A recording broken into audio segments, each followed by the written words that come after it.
बम मार दिया था सर। हैं? आपके घर पे? हाँ, मेरे कोचिंग इंस्टीट्यूट पे 8-10 तो फेंक दिया सब। क्यों? एक्चुअली हम पढ़ाई जो क्लासेज है तो उसके हम बहुत कम फी लेते हैं, नॉमिनल। अभी भी कोई लड़का क्लास करना चाहता है, पूरा सब्जेक्ट 200 में कर लेता है, फीस ही हो पूरे सिलेबस की 200 रुपए? हाँ, तो बाकियों को थोड़ा सा प्रॉब्लम आने लगा और अच्छा। हमको समझाएं, हमको क्या दिक्कत है, क्योंकि बहुत सारे लड़के जब हम लोग अपने स्टूडेंट लाइफ में थे, इंटरमीडिएट क्रॉस किए थे, तो हमारे साथ के कुछ लड़के पढ़ने के लिए चले गए थे दिल्ली, उनको यूपीएससी निकालने के लिए चले गए थे। हालांकि जो गए थे उनमें किसी का नहीं हुआ। तो हम लोग ना उनको जब स्टेशन छोड़ने आए थे, बड़ा भारी मन से हम लोगों ने विदा किया कि इन लोग के गार्जियन कितने पैसे वाले, इन्हें भेज दिए वहां, हम लोग के नहीं भेज सकते थे। तो ऐसे लाखों स्टूडेंट है जिनके गार्जियन नहीं भेज सकते। इनका मतलब गरीब होना कोई अपराध नहीं है, उसे कोई पढ़ाई से नहीं रोक सकता। बिल्कुल।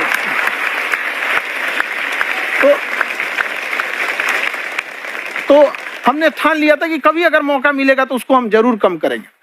तो इस साल हमको मौका मिला, तो वो जो टफेस्ट एग्जाम है इंडिया का, यूपीएससी, उसकी 2.5 लाख की फीस को हम 7,500 में कर दिए।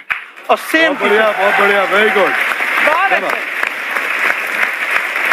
और इंडिया के सबसे बेस्ट टीचर के साथ जो भी हैं वो अपने सब्जेक्ट में उससे बेस्ट इंडिया में कोई नहीं। और इतना के बावजूद ऐसे हम लोग को लगता होगा 7,500 बहुत कम है। एक लड़की ने कहा कि सर शाम वाले बैच को ना मॉर्निंग में कर दीजिए।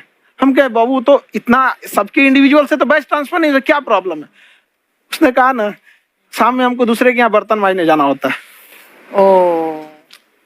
तो हम लोग को लगता है कि जितना ये तकलीफ इससे कई गुना ज्यादा है। और कई बार तो ऐसा लगता है कि वो भी ना ले।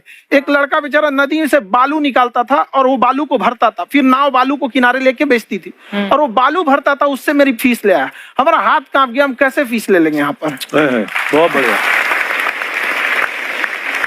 उसी दिन हमने ये प्रण लिया था कि भारत का कोई भी बच्चा उसके सफलता में पैसा उसकी बाधा नहीं बनेगी, चाहे उसको जितना भी पढ़ना रहे। आपका क्या बात। और अर्चना जी, मैं इनके बारे में एक बात, खान सर आपके बारे में मैं एक बात कहना चाहता हूँ। इनका जो स्टार्टअप है ये बूटस्ट्रैप्ड है। अच्छा। मैं साधारण भाषा में बता देता हूँ, ये सेल्फ फंडेड है। इन्होंने अभी तक किसी और से पैसा नहीं लिया है, ये इन्वेस्टर के पैसे से नहीं, इन्होंने खुद इसको बिल्ड किया है। और बल्कि इतना स्ट्रॉन्ग स्टार्टअप है ये कि मैं कहूंगा कि अगर इन्वेस्टर्स को इन्वेस्ट करना हो तो मैं इंडोर्स करता हूँ ऐसे स्टार्टअप्स को। यही सब चीजों को देखते हुए कई लोगों ने धमकी भी दिया था वहां पर। अच्छा। और उसके बाद बम चला दिए और 7-8 बम चला दिए और कुछ ब्लास्ट हुआ। एक बेचारा नया लड़का आया था एडमिशन लेने के लिए, उसकी स्कूटी उड़ा दिया। तो आया था, कहा कि सर हम तो पढ़ने आए थे, हमारा स्कूटी उड़ गया। हमारी ऑफिस उड़ा दिए सब। एक तो पास में आके गिरा और नहीं फटा वो।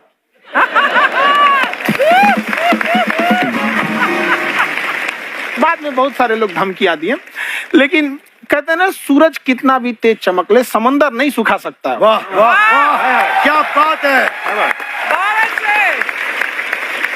मैम एक्चुअली ये फीस कम करने का एक और रीजन है।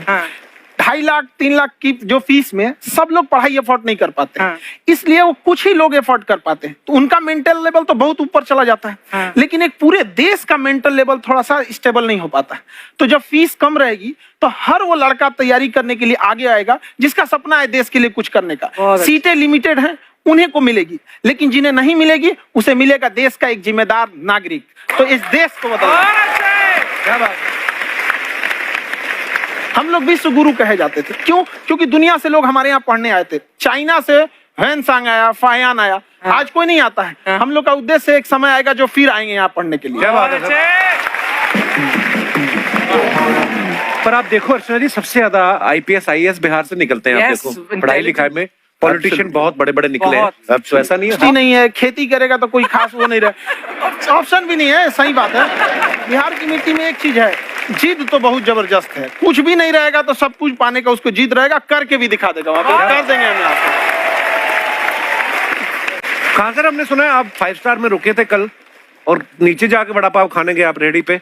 एक्चुअली क्या है ना कि वहां जो चीजें सीखने को मिलती है ना, खाली पेट और खाली जेब इंसान को जो सिखाते हैं वो किसी यूनिवर्सिटी कॉलेज में नहीं सिखाया जाता। और गरीबी बड़ा बेशरम चीज होती है। तो कहते हैं कि मौत भी तू जल्दी आया कर गरीब के घर में। कफन का पैसा भी खर्च होता है दवाइयां खरीदते खरीदते। हाय हाय हाय, क्या बात है।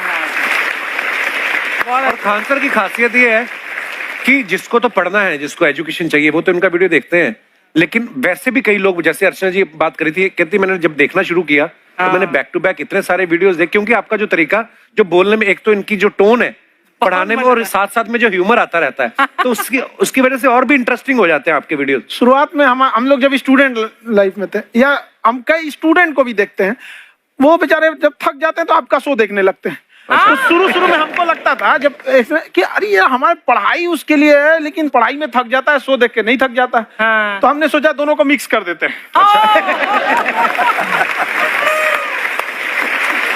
तो हमने उसको, और आज आपको पता नहीं, हमने भी यही किया है। मिक्स करने। हमारे एजुकेशन सिस्टम में दो कमी है, हाँ।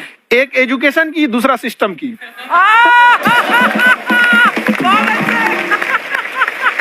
लगा के गोरी लेंस नीला नीला